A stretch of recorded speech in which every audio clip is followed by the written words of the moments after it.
announcement of the first title fight announced for UFC 300. John, you want to roll into it? Oh my God. We have Weili Zhang, the champion, the strawweight killer, going against her.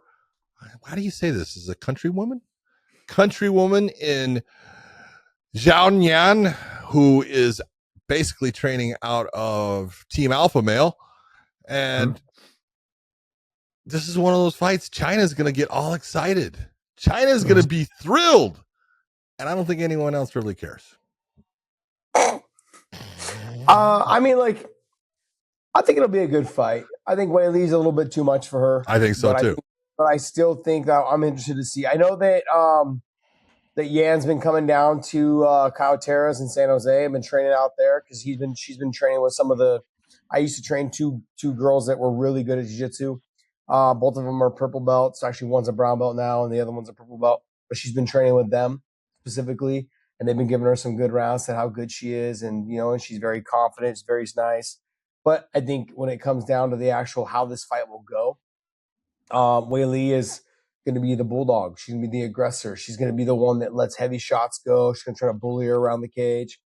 And I think that she's going to be able to get the takedown. And I think that's what she's going to do. She's going to control that top position, lay on the ground and pound, and let the hands fly. And then every time Jan tries to get back up, she's going to take her back down again and try and dominate.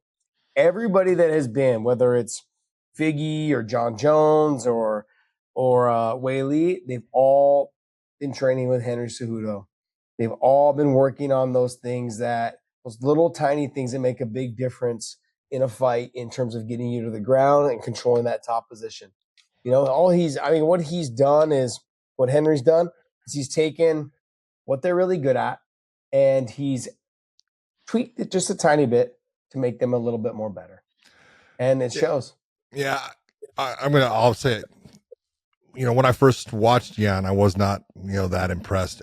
And I saw a lot of what I thought were holes in her game. And she's closed those up. And Team Alpha Male has closed those up. And she's done a great job at becoming a much more refined fighter, much better at her stand-up, much cleaner when she's on the ground and what she does, the way she holds position. So I give her nothing but credit. She deserves the shot. I just look at this fight in that Weili is physically much stronger, physically much more dominant, and able to control what's going to happen in the fight. She's faster. She's the better athlete. And I have this feeling that when you look at this fight, we a lot of times people don't think about it. The last person in the world you want taking your title is someone from your country to have it. So they have it. And this is one, I think Weili is going to go out there and really try to put on a performance to tell people, no, you know what? She's not the one. Don't ever put her back against me, but we'll see. We'll see. John, it's interesting that it's going to be at 300 though. Yeah. Yeah. You know what's surprising me is that Rose Namajunas is fighting at 125 again. I know.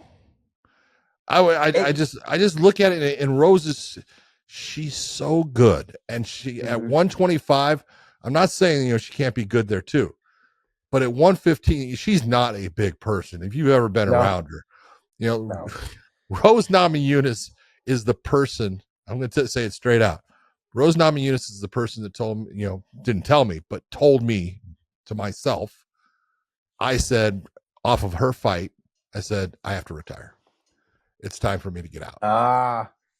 Yeah. Okay, and that's because she was. Go ahead. Your arm wasn't strong enough to move her, right? I remember. No, I was so used to doing stuff, and you can go back and look. I would pick people up with one arm and just take them away from their opponent.